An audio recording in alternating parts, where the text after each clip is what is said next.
अब वर्तमान में यदि इस पूरे विश्व में, पूरे ब्रह्मांड में, पूरी सृष्टि में यदि कोई एकमात्र सरदार है जिसको हम सरदार कह सकते हैं।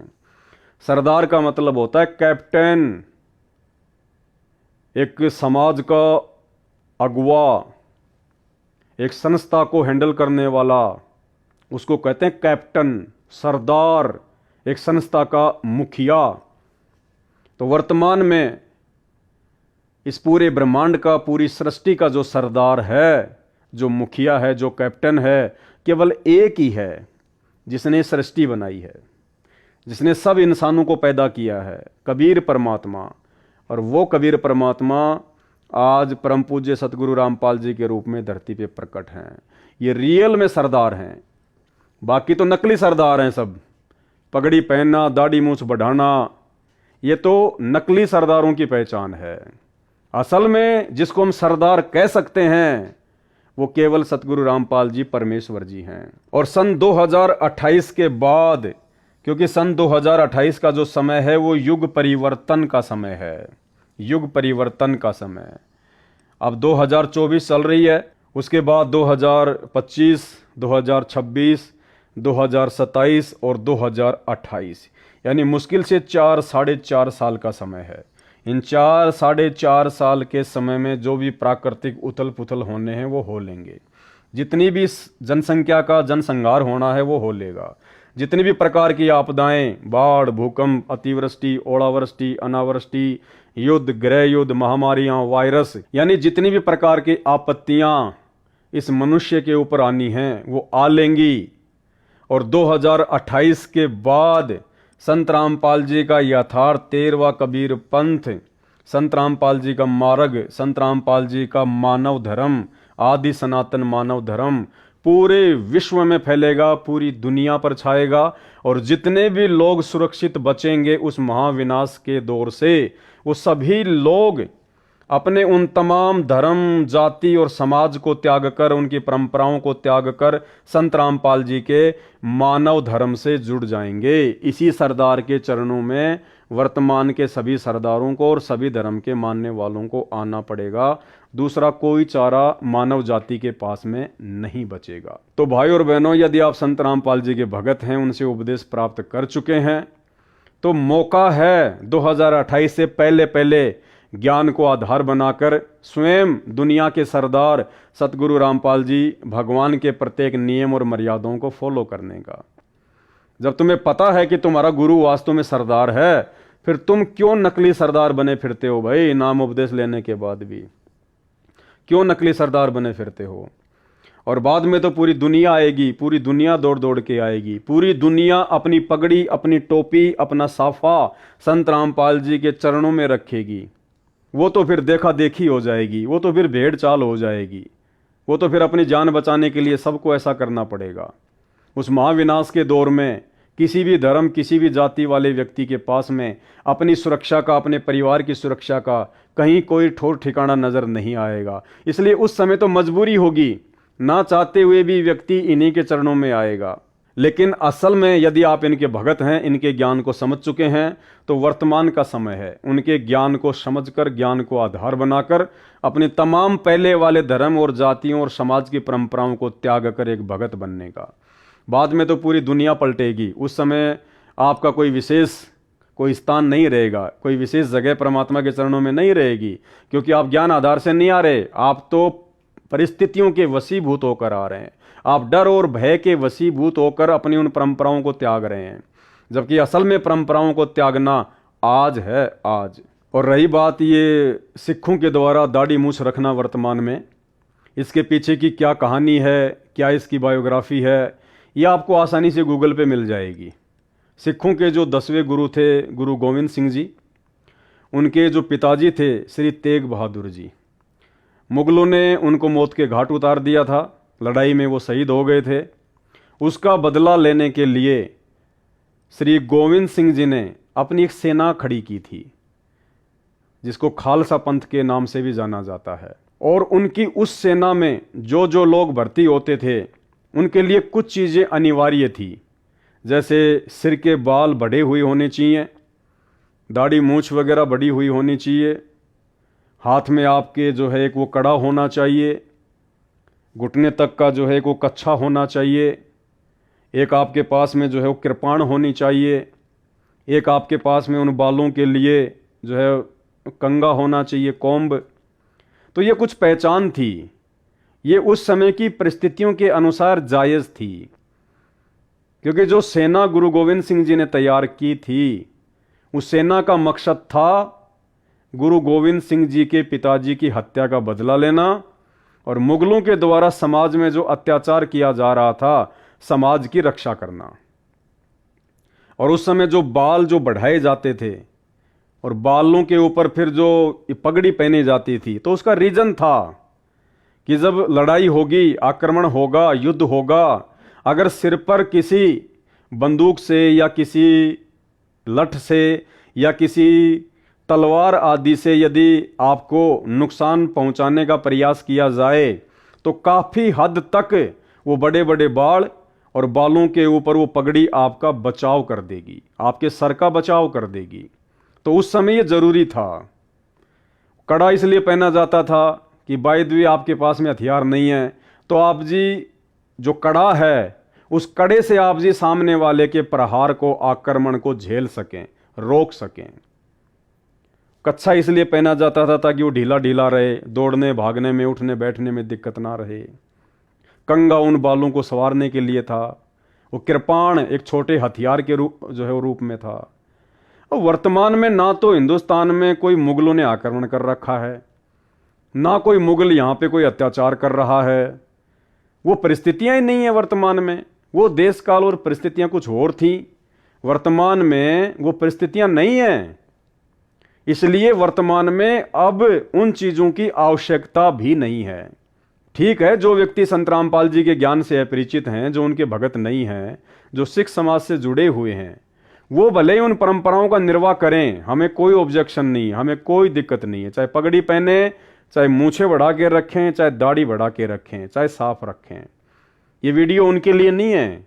ये वीडियो केवल उन लोगों के लिए है जिन लोगों ने सिख समाज से होने के बावजूद सतगुरु रामपाल जी भगवान से उपदेश ले लिया है, सिख समाज से होने के बावजूद संत रामपाल जी के मानव धर्म को स्वीकार कर लिया है, और उसके बावजूद भी, भगत बनने के बावजूद भी उन तमाम पहली वाली परंपराओं को ढो रहे हैं, उन परंपराओं के वजन को ढो रहे हैं। वो 2 किलो का वजन पगड़ी का, बालों का अपने सिर पर ढो रहे हैं। आपका कितना समय बर्बाद हो रहा है।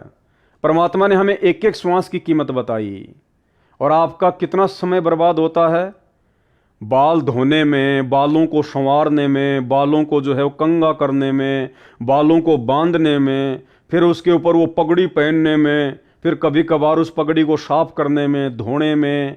आपका कितना समय बर्बाद हो रहा है। दाढ़ी वगैरह ना ढंग से आप नहा पाते, ना ढंग से आप जी जो है अपने चेहरे को, अपने सर को साफ कर पाते। क्या आवश्यकता है इन चीज़ों की। हम मानव धर्मी है, और मानव धर्मी की पहचान है बिल्कुल सिंपल सादा व्यक्ति, कोई दिखावा नहीं, कोई परंपरा का निर्वाह नहीं। पहले वाले धर्मों की सारी पहचानें समाप्त। भाई जब तक आप अपनी पहले वाली पहचान को समाप्त नहीं करोगे तो संत रामपाल जी के भगत के रूप में आपकी पहचान कैसे बनेगी, बन ही नहीं सकती। अगर आपने उन धर्मों को छोड़कर संत रामपाल जी के धर्म को अपनाया है तो भाई संत रामपाल जी के धर्म को सही रूप में आप उस समय तक नहीं अपना सकते जब तक आप अपने पहले वाले धर्म की परंपराओं का परित्याग नहीं करेंगे। जिस प्रकार एक बच्चे का स्कूल में एडमिशन करवा दिया जाता है, एडमिशन होने के बाद उस बच्चे ने बहुत सारी बातों का परित्याग करना पड़ता है। स्कूल जाने के बाद उस बच्चे को एक ड्रेस कोड में रहना पड़ता है। स्कूल में जो ड्रेस है वो पहननी पड़ती है, और पहले वो घर पे जो मर्जी कपड़े पहना करता था, लेकिन एडमिशन लेने के बाद उसकी मनमानी नहीं चलेगी। स्कूल के कायदे कानून के अनुसार चलना पड़ेगा। स्कूल में उसको स्कूल की ड्रेस पहन के ही जाना पड़ेगा।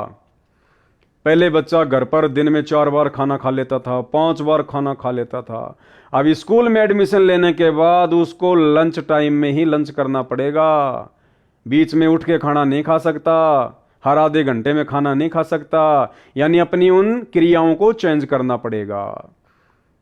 पहले वो घर पर था, उसके नाखून बड़े रहते थे, बाल वगैरह उसके बड़े रहते थे, नहाया तो ठीक है, नहीं नहाया तो ठीक है। अब स्कूल में एडमिशन लेने के बाद में भैया उसको बाल भी कटवा के रखने पड़ेंगे, उसको नाखून भी कटवा के रखने पड़ेंगे।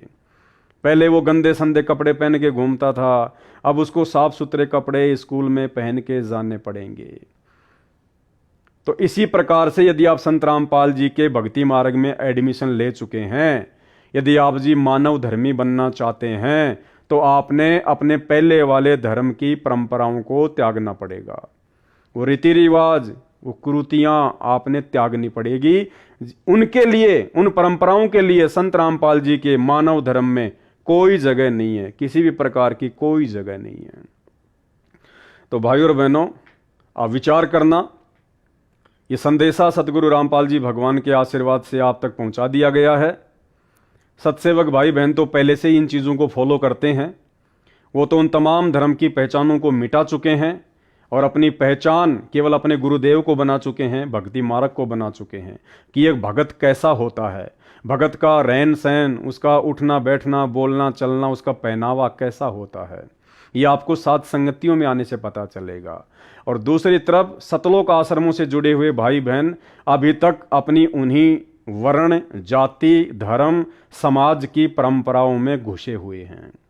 तो भाई यदि वास्तव में आपने संत रामपाल जी की रहम, उनकी कृपा, उनके आशीर्वाद को प्राप्त करना है, यदि आपने वास्तव में संत रामपाल जी से उपदेश लेने के बाद मानव धर्मी बनना है, उनके चरणों में जगह प्राप्त करनी है, सतलोक के लिए आपने अपने टिकट रिजर्व करवानी है, बुक करवानी है, तो भाई आपने संत रामपाल जी के यथार्थ 13वें सत कबीर पंथ के अनुसार ही चलना पड़ेगा, रहना पड़ेगा, बनना पड़ेगा।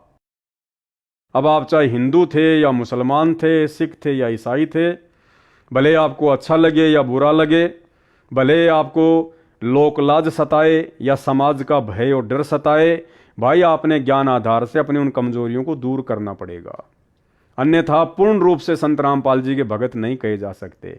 टाइम पास के लिए भले आप चाहे आश्रमों में जाओ, चाहे अपनी भक्ति करो, लेकिन पूर्ण रूप से संत रामपाल जी का आशीर्वाद प्राप्त नहीं कर पाओगे। और यदि उन आश्रमों से जुड़े होने के बावजूद भी आपकी इन भक्ति क्रियाओं में कोई बदलाव नहीं हो रहा है, आप समाज की लोक लाज को नहीं छोड़ पा रहे, आप उन तमाम धर्मों की परंपराओं को नहीं छोड़ पा रहे, तो भाई प्रार्थना है साध संगति के वीडियो देखना शुरू करो और सतगुरु रामपाल जी भगवान से प्रार्थना करो कि हे परमेश्वर, हमें भी साध संगति से जुड़े हुए सत्सेवक भाई बहनों की तरह सत्सेवक बनाओ परमात्मा। हम भी समाज की परंपरा, धर्म की परंपरा, जाति और वर्ण की परंपराओं से पीछे हटें। हे गुरुदेव, हम भी आपके तत्व ज्ञान को आधार बनाकर आपके ऊपर विश्वास करके भक्ति करें।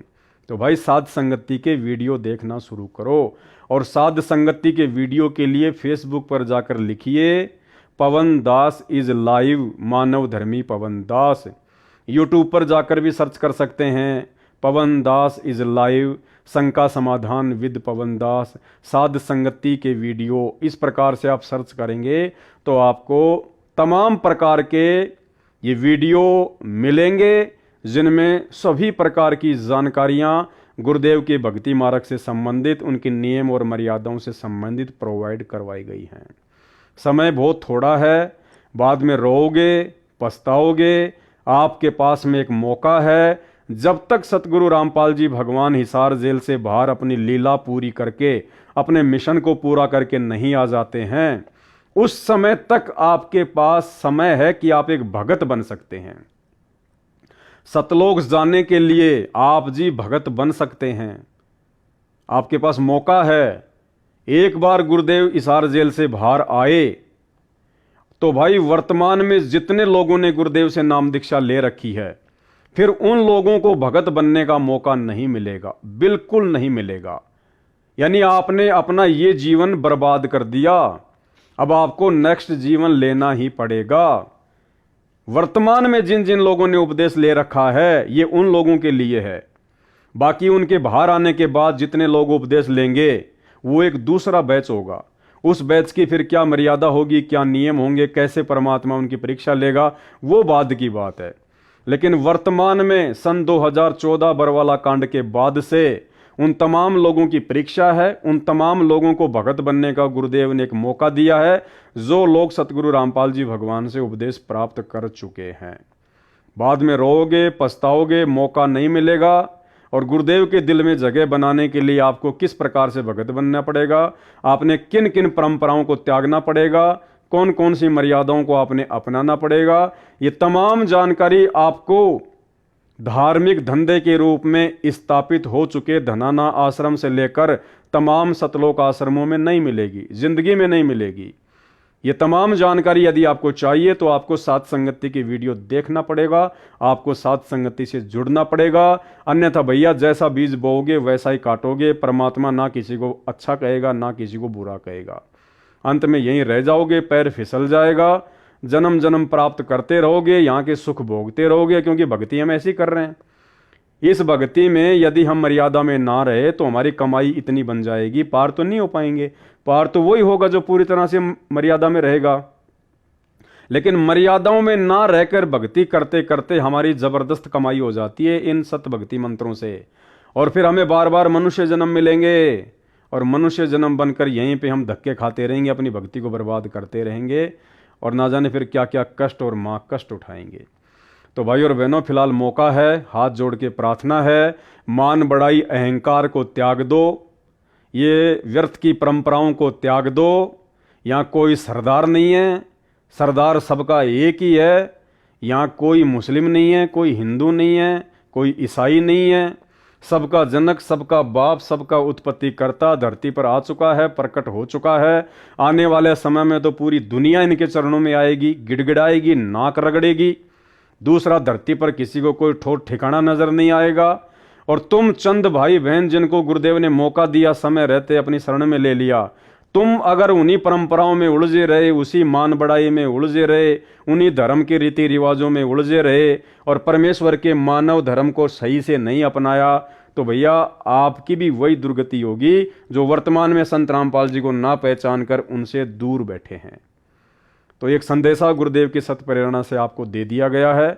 अब आपने सरदार बनना है या आपने भगत बनना है, आपने सिख बनना है या आपने सतगुरु का शिष्य बनना है, ये भाई आपकी अपनी मर्जी के ऊपर निर्भर करेगा। गुरुदेव आपको ना तो ये कहने आएंगे कि बेटा तू ठीक कर रहा है, ना आपको ये कहेंगे कि बेटा तू गलत कर रहा है, क्योंकि 28 वर्षों से गुरुदेव ने ज्ञान दे दिया। वो ज्ञान इसलिए दिया है कि हम खुद निर्णय कर सकें।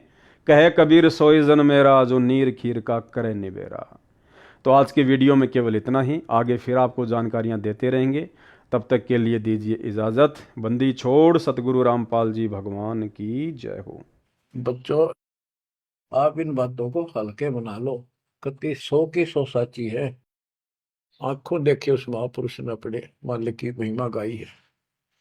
विश्वास कर लो, दर्द कति आंख मीच लो। अब ब्लाइंड फेथ करना शुरू करो, जो दास बोल रहा। सारे प्रमाण दे दिए, अब आपका समय आ गया है कति शीश देने का। शीश को काट के नहीं चढ़ाना, समर्पित होना। सिर सौंपा गुरुदेव को, सफल हुआ यो शीश। नित्यानंद इस शीश पर, आप बस जगदीश। लल्लो पत्तों का ज्ञान बतेरा दे लिया, अब खरी खरी कहूंगा। और इनको जो सहन कर गया उसका बेड़ा पार है। और जिसके अंदर दोष होगा वो या तो ठीक हो जाएगा ना छोड़ जाएगा इस विषय को। हमने इसे की जरूरत भी नहीं है। अब मैं देखता हूँ जैसे ये बकवाद करी है 11/7 को, ये सारनाम प्राप्त न करी है, ये बकवास उसने की है। अब वो कुत्ते वाली मौत नहीं मरेगा तो और क्या करेंगे ये बताओ। सारनाम ले लिया, कोई परमानेंट टिकट होगी तब उसका कुछ भी ना होगा, बकवाद वैसे करता रहो। बाढ़ में जाओ इसे सस और ऐसे कोऑर्डिनेटर तो अपनी बकवास करके कर्म बना लो, बकवास छोड़ दो। ये बार बार कहने की बात नहीं है। मुश्किल से मानो शरीर मिला, इसमें तुम वो चौधर में खो दियो और नष्ट करके चले जाइए इस जीवन को। जो आदेश दास का हो, भगत तो वो है, कूदता हूँ गुरुदेव का। रामपाल दास का नाम, गले प्रेम की जेवड़ी, जा खेचो आ जाओ मैं। तो करो तो बाहू, वापस आ जाऊं तो दूर दूर करो तो जाऊं, जो रखो तो हीरो, जो देवो सो खाओ। कि एक परमात्मा इस भाव में आओगे ना, वो बात तो बनेगी जब। वैसे ठीक है, दिशा करोगे मालिक रखा को नहीं, ठीक वो मर गए, भक्ति कर रहे थे, हुआ तो उन्हें मिले मिले के, और अगले जन्म में हो सके कि राजा महाराजा बन जाए, फिर कर्म फोड़ के फिर कुत्ते बन जाएंगे। तो ऐसे अधीन होना पड़ेगा आपको। जो निर्देश मिले भैया सेवा छोड़ दे, तुरंत त्याग दे, हाथ जोड़ के खुश होकर, मुंह बढ़ावा नहीं कि देखा है कोऑर्डिनेटर हटा दिया, मैं इतने दिन से सेवा कर रहा था, मैं ये कर रहा था, है वैसे उन दिनों में किया मैंने, जब दुख के दिन थे आज में हटा दिया। तो के राजा था तो के मंत्री लाग रहा था, भले आदमी, सेवा थी, मजदूरी थी, मालिक ने दी, मालिक ने ले ली। खुश होना चाहिए हाथ जोड़ के, भाई फेर दियो चांस, गुरु जी ने कहियो, फिर मौका दे, कोई गलती हो तो सुधारूंगा सुधारूंगी। ये तो है साधु के लक्षण। और बकवाद करके मुंह चढ़ाकर बैठे, के किसका के बिगाड़ेगा, कल मरेगा कुत्ते वाली मौत से, रहसे की सीट के मारेगा काल। बच्चों, अपने ऊपर रहम ना करते दास पकड़ लो। मेरा संघर्ष देखो, 27-28 साल हो गए दास में, 1994 से आज तक हिसाब ला लो। और इसलिए कि आप घोर नरक में पड़े हो, इसको सुख मानने बैठे हो। और ये सुख है कितने समय का पता है आपको? या सांस बेरा ना, इस सांस का आवण हो ना हो। ऐसे गंदे लोग में माचे माचे करो हो, अहंकार में सड़ रहे हो। यू काल फारा भर फारा कर रखा काल ने, तो हवा भर रखी है, अरे एकदम पाट देगा टायर सा तुम्हारा। आँख खोल लो, आखिर तुझको कौन कहेगा, गुरु बिन आत्मज्ञान, मन ने की कर ले, 2 दिन का मेहमान, मन ने की। ये कबीर साहब रो रो कर गाया करते, खड़े होके तो चौराहे पर, आंखों में आंसू होती थी उनके। ये गाना नहीं था, ये विलाप था। विलाप दास गाता नहीं, आत्मा से रोता है, ऊपर से गा रहा।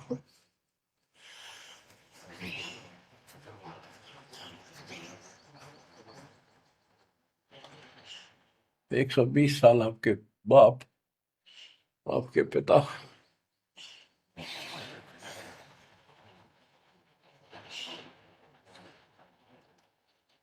एक झोपड़ी में रहे, गर्मी सर्दी बारिश हो रही, हमारे लिए पड़े रहे, क्योंकि वो आते हमारे को सद्बुद्धि देने के लिए, पर हमारे ऊपर काल का प्रभाव जबरदस्त है।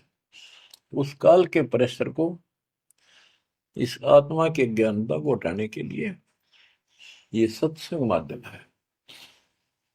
भक्ति खूब कर ली, मर्यादा भंग होती रही, तो खाक भक्ति साथ पंचर हो रहा है, हवा भरे जाओ उधर से फुर फुर होती रहेगी। पहले मर्यादित हो जाओ, पंचर ला लो सारे, और फिर अपनी थोड़ी हवा आराम से भरो, और देखना सारा काम ठीक हो जाएगा।